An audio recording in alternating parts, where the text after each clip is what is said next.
Olá, boa noite. Mais um Ideias da Aldeia começa agora para todo o Acre. E no programa de hoje, uma conversa especial, pelo menos para você que se interessa pela nossa pecuária. Hoje, o plantel acreano está avaliado em mais de 2 milhões de cabeças. Isso é pouco quando comparado com outros estados, como Mato Grosso, por exemplo, que ultrapassa a marca de 20 milhões, ou Rondônia, com mais de 11. Mas qual a diferença do nosso gado? Onde ele pode ser mais rentável? A resposta está na qualidade. Para isso, a engenharia genética tem se apresentado como um instrumento poderoso para a melhoria do nosso gado. E para conversar sobre isso, nós convidamos o pesquisador da Embrapa, Rodolfo Rumpf. Desde 1989, o Dr. Rumpf integra a Embrapa Recursos Genéticos e Biotecnologia, uma unidade de pesquisa de ponta que foi responsável, inclusive, pelo nascimento do primeiro clone bovino da América Latina em 2001. O que reforçou o papel de destaque em pesquisa da Embrapa em todo o mundo. Boa noite, Dr. Rumpf, é um prazer tê-lo aqui no Ideias da Aldeia. Boa noite aos telespectadores. Dr. Rodolfo, o que exatamente consiste esse programa de melhoramento da genética animal? Como que o Acre vai participar desse programa? Bom, na verdade é um programa que nasceu aqui no Acre e como o próprio nome diz, melhoramento e difusão de material genético. E é concebido pela Secretaria da Agricultura e apoiado pela Secretaria do Planejamento, enfim, e outras instituições do Estado, em parceria com a Embrapa. E a ideia é você, vamos dizer, recuperar um pouco, talvez, do tempo perdido, entre aspas, mas a gente sabe que já houveram no passado outras iniciativas em tentar melhorar o padrão genético dos animais aqui do Estado, e que nem sempre foram bem sucedidos. Hoje a ideia é, por um lado, avaliar o que já existe, mas por outro lado, para ganhar tempo, trazer algum material de fora conhecido e que se adapta às condições de ecossistema aqui da região. E para isso está se construindo um laboratório de multiplicação animal, onde que vai ser estimulado desde a inseminação artificial, a transferência de embriões e a fecundação in vitro, ou a produção do bezerro de proveta, como é conhecido popularmente. Além de, possivelmente, disponibilizar para a sociedade, para os produtores, as técnicas de bipartição ou bissecção do embrião, que significa você cortar um bom embrião ao meio e fazer 2 metades iguais, então, os gêmeos monozigóticos, e também a possibilidade da gente identificar o sexo desses embriões antes da transferência para as mães de aluguel, para as vacas receptoras. Então, a estruturação de um laboratório dessa natureza, com treinamento de recursos humanos, com certeza trará uma grande flexibilidade para alcançar os objetivos desse programa. Quem participa das pesquisas, além, obviamente, dos técnicos da Embrapa? Bom, hoje isso faz parte de um programa de transferência de tecnologia que nós vamos desenvolvendo. Hoje somos mais ou menos, a rede PIV é constituída por mais ou menos 14 laboratórios e privados. Talvez o que tem assim a mão do Estado, esse seja o único, mas ele também é o único quanto às suas peculiaridades e seus objetivos. Cabe também ressaltar que aqui, especificamente, e faz parte do corpo desse projeto, o estudo futuro com animais silvestres. Quer dizer, então é uma possibilidade de nós migrarmos do trabalho com animais de produção para partirmos também para animais silvestres, onde que tem um grande apelo. E a ideia, basicamente, seria gerar ganhar em eficiência dessas espécies que são bastante procuradas pela tradição, pelo consumo, e com isso trazer de volta então uma alimentação saudável para as aldeias, enfim. Eu acho que é um trabalho bastante bonito. E quer dizer então que aqui no estado do Acre, uma diferença nessa dinâmica de implantação dessa política é que aqui o governo participa de forma assim forte, enquanto que em outros estados não, a iniciativa privada lá ela participa mais do processo, é isso? É isso, mas eu acho que aqui o governo está sendo um grande indutor e tinha que acontecer dessa forma. Alguns anos atrás nós tentamos e nós apresentamos esse projeto de laboratórios nas diferentes regiões do país para o Fundo Setorial Verde e Amarelo. e a gente chegou bem próximo, vamos dizer assim, dentro de todos os crivos de seleção dos projetos, etc. O que é o Fundo de Desenvolvimento? São fundos setoriais de investimento em determinadas tecnologias de ponta, são geridos pelo Ministério de Ciência e Tecnologia. E a ideia é realmente pegar esses com potencial de inovação e transformar isso em tecnologia e gerar produtos. Bom, nós estivemos muito próximos, só que na última hora, vamos dizer assim, os concorrentes eram fortes, fruticultura tropical, por exemplo, é um outro projeto bastante bonito que tinha que ser apoiado, qualidade com carne com qualidade, então, que pega toda a cadeia da produção. Então, nem reclamo a gente ter ficado fora, mas nós continuamos trabalhando essa ideia e hoje o governo federal já está vendo a rede como um possível mecanismo para fazer a inclusão social. O que o Estado do Acre está fazendo é exatamente isso. Ele está sendo um indutor, disponibilizando para a região um laboratório de ponta, vamos dizer assim, que os selecionadores que hoje pagam caro para vir técnicos de fora fazer, vão poder ter esse serviço aqui na frente da sua casa, mas por outro lado também o governo vai estar gerando produtos, embriões, genética de alta qualidade para aquele pequeno produtor que jamais teria acesso a uma tecnologia dessa natureza. Então eu vejo com bastante peculiaridade esse aspecto. E eu lembrei do Goiás porque eu estou dizendo que é único, mas em Goiás, de certa forma, nós também estamos trabalhando mais ou menos no mesmo sentido. Lá, puxado por uma associação de criadores, mas recursos da esfera federal e estadual para disponibilizar para pequenos criadores a mesma estrutura. Mas não é caro para o pequeno produtor? Como é que o senhor está falando que ele vai ter acesso? Como que ele vai ter acesso? Bom, o como é que a gente vem discutindo. Nós temos algumas experiências, não existe uma fórmula definida, nós temos que trabalhar isso dentro de cada situação. O que nós imaginamos é o seguinte, a gente já sabe que se nós formos eficientes, se nós conseguirmos treinar uma equipe adequada, colocar esse laboratório para funcionar, como a gente diz, boca cheia ou em pleno vapor, nós vamos conseguir produzir embriões a um custo bastante baixo, que com certeza qualquer criador vai conseguir remunerar.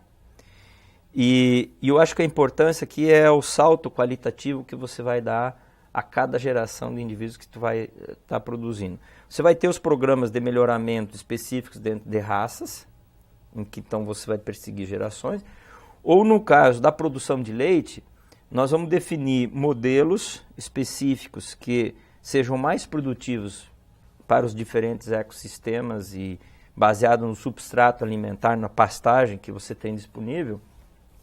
E nós vamos fazer verdadeiras fábricas de embriões, então vai ser uma fábrica de embriões com aquele grau de sangue definido. De maneira que as vacas que vão estar produzindo leite, elas vão estar sempre recebendo um embrião, vamos dizer 30%, 40% das vacas que estão em lactação vão receber um embrião desse grau de sangue, vamos dizer, definido, de preferência fêmea, que vão gerar as novilhas que vão fazer a reposição das matrizes que vão ficando velhas, vamos dizer assim, dentro desse rebanho. Os outros 60%, 70% do rebanho em lactação poderão ser inseminados com um sêmen para produzir novilhos ou novilhas que seja, então, mas que vão para o corte, que vão para acabamento. Então, essa é mais ou menos a sistemática. Esse programa, de certa forma, também vem sendo perseguido lá pelo governo de Minas Gerais e nós estamos tentando fazer isso também com a Emater no Distrito Federal, quer dizer, renovar a qualidade genética do rebanho produtor de leite nas pequenas propriedades. Rodolfo, quais são os argumentos que o senhor colocaria para a gente para falar a respeito da pecuária leiteira em comparação com a pecuária de corte? Por que a pecuária de leite ela é mais lucrativa que a pecuária de corte? Olha, a pecuária de leite, eu fui leiteiro desde criança, eu sou filho de minifúndio e ela tem o fluxo de caixa mensal. Pecuária, começa por aí, quer dizer, é quase impossível a gente comparar, mas eu posso adiantar, uma das coisas que nos motivou muito nos primeiros contatos, nas primeiras reuniões, foi a ideia de tirar o boi da floresta. Quer dizer, eu não posso imaginar sobre a sobrevivência de uma família com bovinos de corte numa área, sei lá, numa área inferior a 200, 300 hectares. Eu acho que ainda assim mesmo, mais produtivo que seja o solo acriano, ainda assim fica limitado.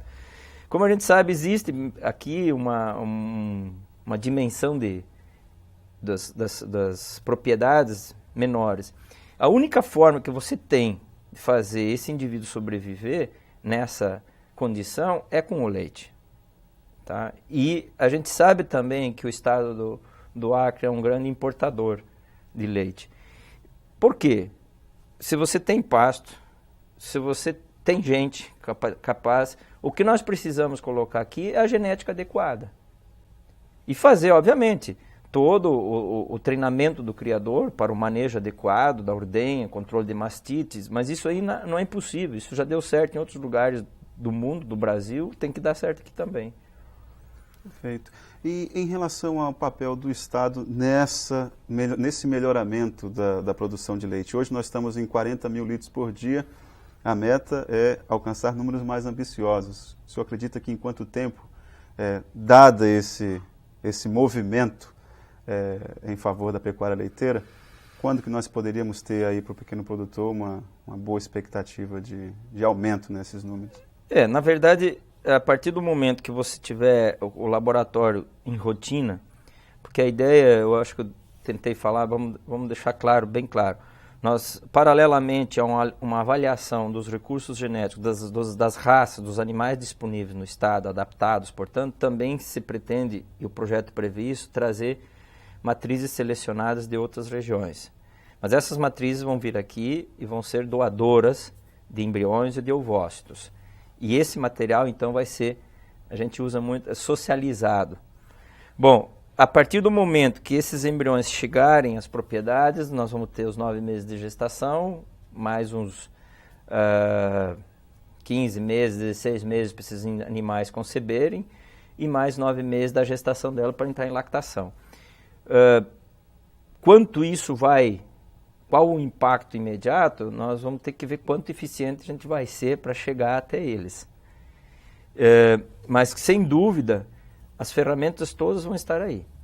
E uma das coisas que a gente tem discutido bastante com os técnicos que vão estar envolvidos é a organização dos pequenos produtores, seja em formas de cooperativas, associações, porque se a gente não tiver também a colaboração deles, quer dizer, o envolvimento de fato deles, nós não vamos fazer nada, não adianta, nós não vamos chegar lá. Então, quer dizer, é um trabalho que vem sendo construído pela Secretaria, com os técnicos, dentro das diferentes áreas, sanidade, nutrição, né, manejo, e agora então você tem condições de chegar com uma genética diferenciada.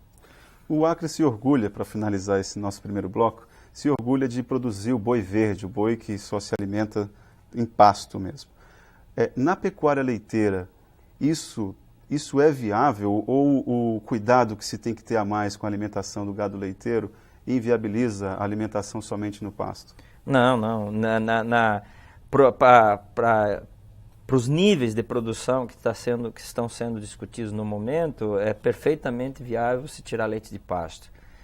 É o leite verde, em analogia com o boi verde, e essa semana eu tive a oportunidade de conhecer um grupo da Nova Zelândia que está estruturando na Bahia exatamente esse projeto embaixo de pivôs de produção. Aqui você não precisa nem fazer pivô.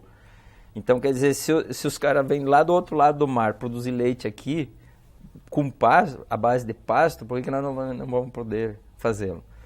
A única coisa, voltando um pouco à sua pergunta, você tem que entrar com a suplementação na dieta de uma vaca leiteira quando se passa dos 18, 20 litros de leite por dia. Aí você, normalmente, por melhor que seja a sua pastagem, você tem que fazer uma suplementação com concentrado. Mas dentro dos limites estabelecidos, o pasto oriundo de um terreno, de uma terra bem preparada, adubada, com certeza vai dar condições suficientes para essas vacas produzirem um leite barato. Ok, doutor Rodolfo, nós vamos fazer um breve intervalo e voltamos em instantes. O Ideias da Aldeia volta após o intervalo.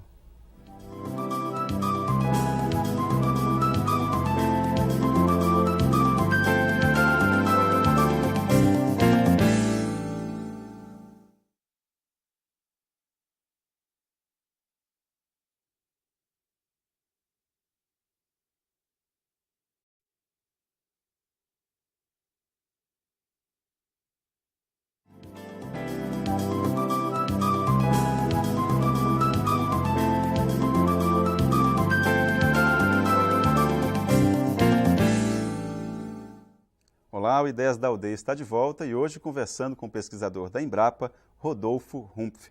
Dr. Rumpf, queria destacar nesse segundo bloco o papel do pesquisador. A gente já sabe que a Secretaria de Estado de Agricultura e Pecuária fez uma parceria com a Embrapa no Acre e desde 2004 aí vem capacitando vários técnicos especificamente nessa área de pecuária, de melhoramento genético, enfim.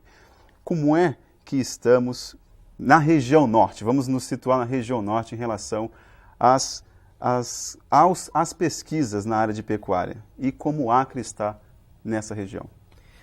Bem, a gente tinha uma primeira experiência em Rondônia, onde é uma fazenda privada, que são parceiros nossos já há um bom tempo. E a ideia é basicamente a mesma. É você interiorizar, vamos dizer assim, para esse Brasilzão de Deus aqui, o que a gente está gerando lá. Então, o que nós fazemos? Nós geramos ferramentas biotecnológicas. E a grande transformação só vai acontecer se você conseguir levar essa ferramenta lá onde estão os rebanhos de fato, essas ferramentas todas. Bom, mas não basta simplesmente gerar elas. Nós temos que ter o bom senso de, depois de um bom diagnóstico em cada uma das regiões, saber, ou em cada uma das propriedades, quais delas nós vamos usar para atingir os objetivos. O Acre hoje, eu fiquei sabendo, a gente já vem acompanhando, ele possui seus selecionadores, as pessoas estão tentando se manter nesse mercado atual. Nós já treinamos técnicos da Secretaria, nós treinamos técnicos autônomos que estão aí no estado trabalhando e muitos colegas vêm de fora prestar o serviço aqui. Bom, há alguns anos a gente vem trabalhando em cima da ideia de trazer essas estruturas, montar laboratórios regionais e que atenderiam então aquela região, com o objetivo de otimizar os resultados, porque no caso, por exemplo, da produção in vitro, o indivíduo vem de Brasília, vem de São Paulo, Mato Grosso, de onde seja, e vem de avião, aspira esses ovócitos das vacas, põe na caixinha dele, vai para lá, faz o processo todo de produção de embrião, pega esses embriões, bota na mochila, vem embora, transfere as vacas. Com certeza, esses idas e vindas, além de onerar muito o processo, também compromete em parte os resultados. Isso nós já sabemos, nós temos N exemplos para provar isso. Bom, e o que eu acho mais importante é que a gente começa a ter, na linha de frente, as coisas acontecendo e retroalimentando a pesquisa. Porque o nosso laboratório também vai ter quanto mais eficiente forem esses parceiros, esses laboratórios, mais recursos nós vamos colocar na pesquisa, porque eles vão nos pagar pouco, mas vão nos pagar, e isso somado é bastante. E nós vamos gerar novas tecnologias, avanços nesses protocolos, nessas receitas de como produzir o embrião, e com certeza nós vamos levar de volta. E hoje nós não falamos mais em 50 gestações, 30 gestações, que era o que nos permitia antes, quando a gente fazia um experimento, uma determinada pesquisa. Hoje nós falamos em 500, 1.000, 2.000. A Rede PIV deverá produzir esse ano, só os parceiros nossos, mais de 12.000 gestações de gado elite. Se você imaginar o que isso significa e qual o impacto isso no rebanho, é bastante representativo. Então hoje, se nós analisarmos a nível mundial, as coisas realmente estão acontecendo aqui no Brasil. O Brasil é o segundo maior país em volume de transferência de embriões, quer dizer, em vivo, e o primeiro país no mundo em volume de produção in vitro de embriões. E não é por nada que a gente consegue perceber, eu acho que cada um consegue perceber a evolução que nós tivemos, a evolução genética que nós tivemos nos nossos rebanhos. É claro que nós insistimos na questão de que as tecnologias, quer dizer, os indivíduos que vão ser multiplicados têm que ser selecionados. Então tudo isso acontece sempre aliado, sincronizado com os programas de melhoramento de seleção genética animal. E a gente está preparando o campo para as novas tecnologias que estão sendo trabalhadas e geradas nos laboratórios. Doutor Rodolfo, falando especificamente ainda na questão da relação entre os pesquisadores e a comunidade. Esse técnico de empresas que chega aqui no Acre e faz o trabalho e retorna para o seu estado de origem, não cria uma relação com a comunidade, né? Esse trabalho que a Secretaria desenvolve em parceria com a Embrapa também muda essa lógica, né? Seguro. Acho que essa é uma grande vantagem, você otimiza os resultados, você diminui custos e você veja bem, o recurso você está pagando igual. Aqui no caso você vai ter essa estrutura disponível. Se amanhã depois, a gente cogita isso já, nós tivermos, vamos dizer, o mercado importador de carne, desejar um corte, que isso eu acho que é um ponto a ser explorado. Nós somos o maior, ou éramos até recentemente, o maior exportador de carne, mas a granel. Nossa carne não tem um selo de qualidade, não tem um bife, não tem um valor agregado. Todo o mercado agora está se preparando para isso.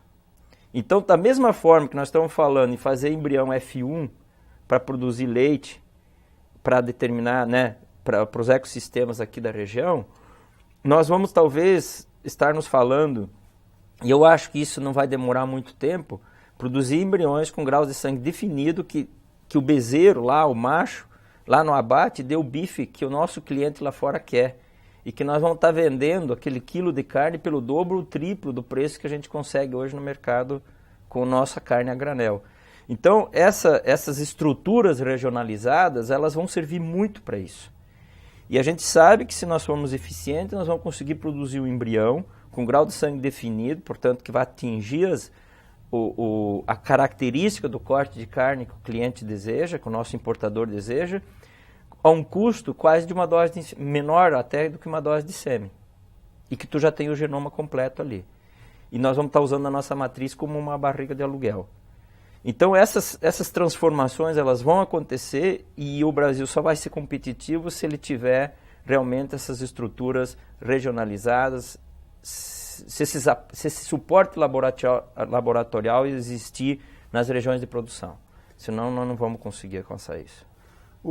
Fala-se sempre que o Brasil é um grande player, um grande jogador no mercado internacional de carne. Por que nós ainda não conseguimos ser em leite? Ou o leite é um mercado estritamente voltado para as questões internas, para essa demanda interna? Por que nós não exportamos muito leite, por exemplo? Não, o Brasil nos últimos 3, 4 anos ele vem anualmente exportando mais leite. Mas a verdade é que nós estamos muito aquém. O consumo per capita de leite no Brasil é muito aquém do recomendado, do mínimo recomendado pela Organização Mundial de Saúde. E a carne também não deixa de ser. Nós temos uma demanda reprimida por carne vermelha fantástica. Basta você aumentar o salário mínimo, falta boi. É que a gente vislumbra muito a questão. Aqui nós temos dois mercados. Um mercado que é classificado como carne popular, não que o Brasil não precise comer carne, que nós não devamos comer carne, vamos dizer, diferenciada, claro que devamos, sim, mas a carne popular é aquela do boi mais barato, vamos dizer assim. E a carne de boutique, que se usa muito essa expressão, seria essa carne, esse corte nobre, que a arroba vai valer 30, 40 dólares, entende? Então, na verdade, a gente busca as duas coisas, e nós, do ponto de vista de pesquisadores, a Embrapa é uma empresa de pesquisa aplicada, ela tem que gerar tecnologia para resolver os problemas práticos, os gargalos da produção.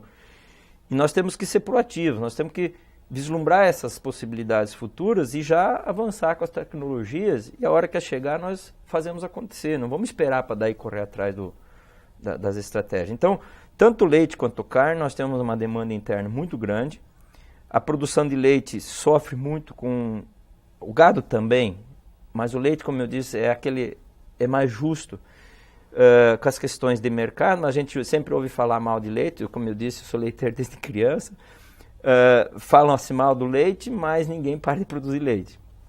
Por quê? Porque não só o fluxo agora é quinzenal, você está recebendo, você tem um fluxo de caixa diferenciado, você consegue otimizar dentro de pequenas propriedades, você consegue conciliar a produção do leite com outro subsistema de exploração. No nosso caso, em Santa Catarina, se cria porco, frango, feijão. Na Resteva, a Resteva se usa para alimentar as vacas, planta aveia no inverno. E consegue, com isso, um sujeito com 40 hectares ter o caro do ano, filhos na faculdade e, eventualmente, até tirar férias.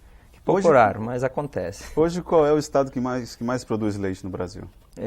Minas Gerais. Na região de Uberaba, Uberlândia ainda ou não? Bom, Minas Gerais, eu diria como um todo. O Triângulo Mineiro se destaca como sendo a meca do zebu, né?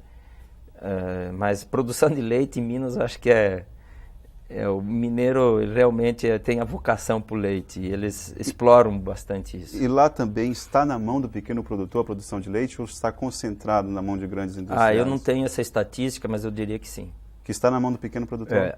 O forte da produção leiteira lá. Você tem grandes produções, mas os grandes produtores de leite hoje no Brasil, as grandes empresas, vamos dizer, essas que fogem à dimensão do pequeno produtor, estão em São Paulo, uma lá no Distrito Federal, quer dizer, Minas também tem, mas não são os maiores. Então o modelo de produção de leite em Minas é mais ou menos esse modelo que a gente vislumbra para cá, quer dizer, um leite barato, produzido a pasto, aquelas vacas que vão melhorando, se dá uma suplementação, mas ainda dentro do custo-benefício. Antes de entrar no assunto clonagem, o senhor poderia explicar por que a raça Girolanda, é isso? O nome da Girolanda é a melhor para tratar das questões de gado, de leite? Bom, a máquina mais eficiente, vamos dizer assim, na conversão para a produção de leite é a vaca holandesa. Isso, o maior progresso genético que a gente tem conhecimento é na raça holandesa. Eles realmente são agressivos, eles conseguem realmente transformar, aquilo é a máquina mais eficiente, não sei se nós vamos conseguir produzir outra. Só que é um animal extremamente exigente, é um europeu, portanto não se adapta em climas quentes, e tem uma série se você puxa muito para um lado, obviamente se fragiliza outros. Bom, a ideia aqui do girolando, e dentro dos zebuínos, nós temos zebuínos com aptidão para leite. Nós temos o Cindy, que é pouco explorado no Brasil, o Guzerá, que está se organizando e explorando essa vertente do leite. Mas o que mais foi trabalhado no Brasil foi a raça Gir. E quando você colocou as duas raças, então, o Gir por um lado, que é um Índicos, que se adapta aos trópicos, que consegue produzir, que é mais rústico, com essa genética de ponta do outro lado, que é um europeu, você consegue produzir um indivíduo F1, e por isso então agora eu volto que é o F1. O F1 é a fêmea oriunda do cruzamento de Gir com holandês, e dá um animal rústico, altamente produtivo, e que nós conseguimos então ter um modelo específico para explorar esse leite a pasto, nos trópicos. Quando eu falei antes de diferentes graus de sangue, pode ser que para uma determinada região a gente vai ter que definir não o F1 em si, mas talvez mais um cruzamento com o Gir ou mais um com o holandês, enfim. Isso aí é uma genética clássica, mas perfeitamente viável. E esse material genético, então, nós vamos estar multiplicando para atender as demandas. Senhor Rodolfo, existem vários mitos em relação à clonagem. O senhor que participa disso há bastante tempo aqui no Brasil, tem doutorado, pós-doutorado fora do país.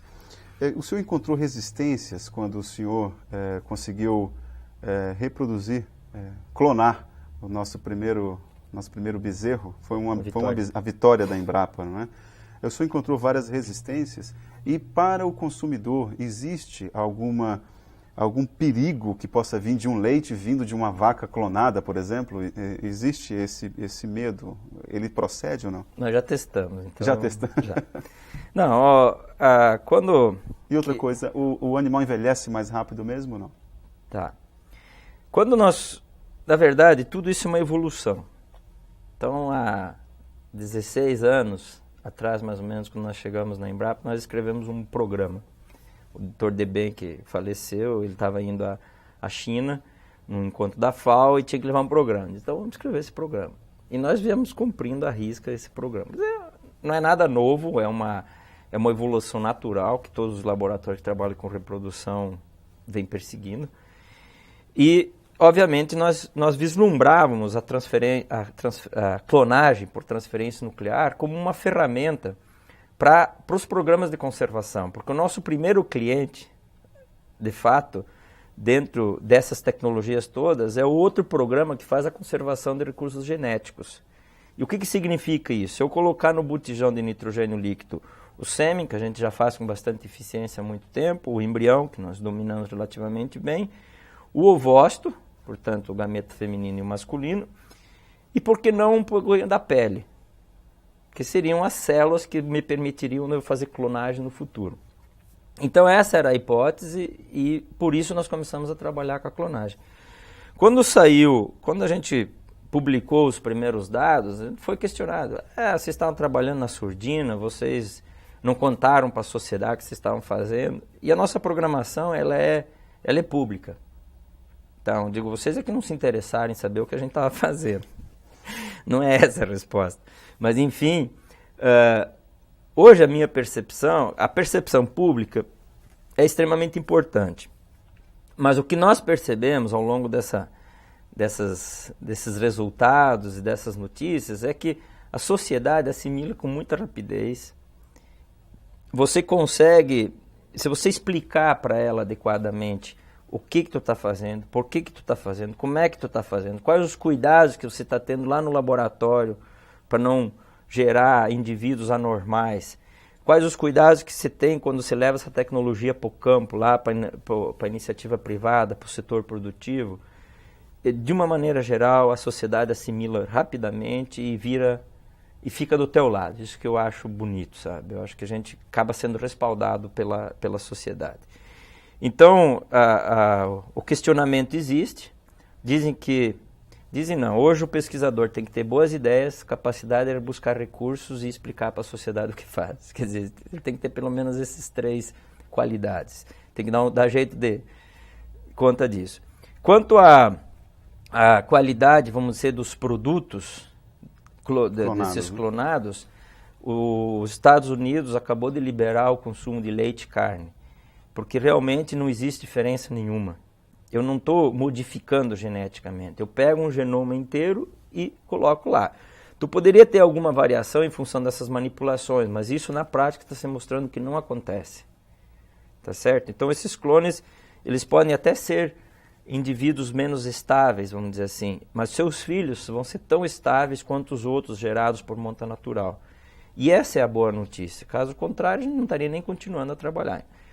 Quanto à